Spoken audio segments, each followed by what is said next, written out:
Hello everyone, আজ ছিল day 9 আর আজ আমরা বেরিয়েছি পেহেলগাঁওয়ের উদ্দেশ্যে।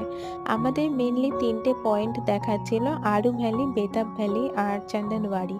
তো আরু ভ্যালিটা আমার খুব একটা ভালো লাগেনি বলে তোমাদের সাথে শেয়ার করিনি। বেতাব ভ্যালিটা খুবই ভালো ছিল, তোমাদেরকে দেখাচ্ছিলাম। আর শর্টসে কতটুকুই বা দেখানো যায়।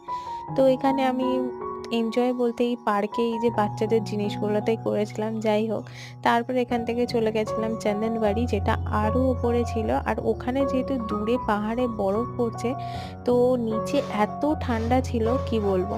তো চন্দনবাড়ি থেকে ঘুরে চন্দনবাড়িতে দূরে দেখো একটা সিঁড়ি দেখাবো তোমাদের, ওখান থেকে অমরনাথ যাত্রা শুরু হয়। তো ওইখান থেকে ঘুরে সোজা চলে গেছিলাম বাড়ি।